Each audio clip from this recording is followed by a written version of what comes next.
자, 그렇다면 비트코인이 왜 이렇게까지 성공을 했는지, 비트코인이 어떻게 이리저리까지 올라가게 됐는지도 이유를 한번 찬찬히 풀어보도록 하겠습니다. 조금 전 말씀드렸듯이 비트코인은 2009년 사토시 나카모토라는 정체불명의 인물이 만든 프로젝트로 시작이 됐습니다. 출발점은 기존 금융 시스템에 대한 반발이었는데요. 기존 은행처럼 중앙에서 모든 걸 통제하는 방식이 아니라 누구나 자유롭게 참여할 수 있는 분산형 금융 시스템을 만들고 싶었던 겁니다. 그런데 문제가 하나 생깁니다. 바로 아무리 시스템이 좋아도 참여하는 사람이 없으면 소용이 없는 건데요. 그래서 사토시가 정말 기발한 아이디어를 하나 냅니다. 컴퓨터 자원을 제공한 사람에게 비트코인을 보상으로 주자. 그리고 이 개념이 바로 우리가 알고 있는 채굴이라는 개념입니다. 그런데 이 채굴 시스템은 단순히 그냥 돈을 주는 구조는 아닙니다. 참여자들이 암호학적인 문제를 푸는 과정에서 각종 거래 정보들이 블록에 하나하나 기록이 되고요.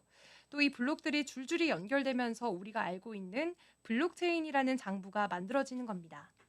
쉽게 말하면 신뢰를 사람이나 기관이 아닌 기술로 확보하는 방식인 건데요. 참여자들은 자기 컴퓨터로 일종의 퍼즐 같은 문제를 푸는데 이걸 제일 먼저 푸는 사람이 비트코인을 보상으로 받게 됩니다.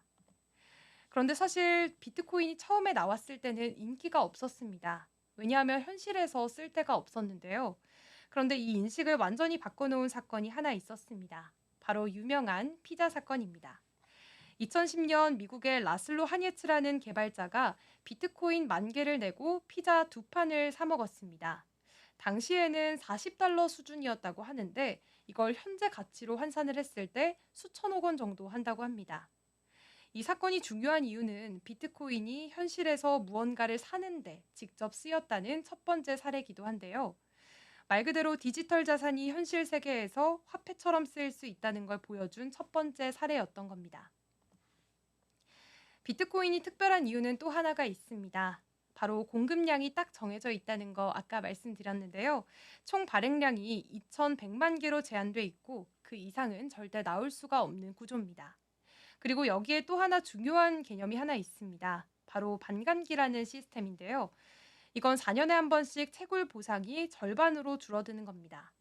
그래서 2009년에는 50 비트코인을 블록 하나를 채굴할 때 받았었는데 2024년에는 3.125 비트코인을 받았습니다. 이렇게 절반 이상으로 줄어든 모습 확인해 보실 수가 있겠죠. 이 반감기는 단순히 채굴자 수익만 줄어드는 게 아니고요. 시장에서 나오는 비트코인 자체가 줄어드는 시기이기 때문에 실제로도 이 가격에 굉장히 큰 영향을 미치는 이벤트입니다.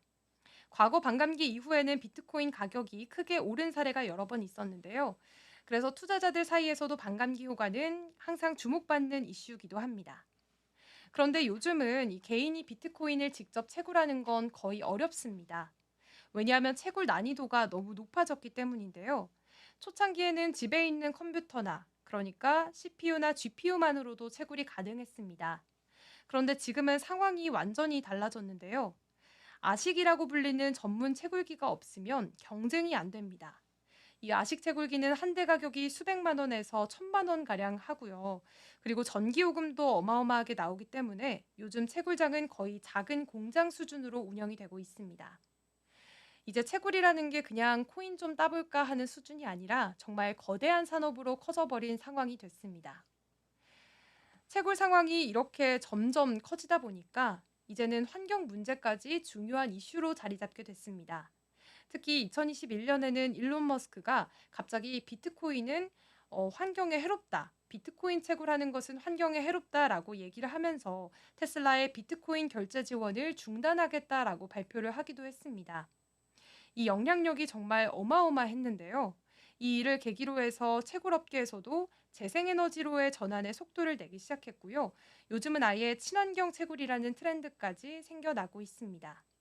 환경과 수익, 이 두 가지를 함께 고려해야 하는 시대가 온 건데요. 그리고 요즘은 글로벌 채굴 주도권 싸움도 정말 치열하게 벌어지고 있습니다. 중국은 2021년에 비트코인 채굴을 전면 금지했습니다. 하지만 최근 보도에 따르면 여전히 전체 해시레이트의 55%를 비공식적으로 점유하고 있습니다. 반면에 미국은 비교적으로 규제가 덜한 틈을 타서 채굴 기업들이 빠르게 성장을 했고요. 현재는 약 40% 정도의 점유율을 보이고 있습니다. 이런 상황 속에서 중국은 2025년부터 자금 세탁 방지 규정을 더 강화할 예정이라고 하니까 글로벌 채굴 환경도 앞으로 계속 변화할 가능성이 높아 보입니다.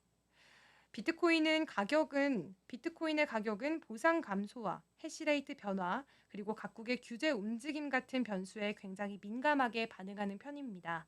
그렇기 때문에 이런 흐름까지도 함께 잘 체크해 두시는 게 중요할 것 같습니다.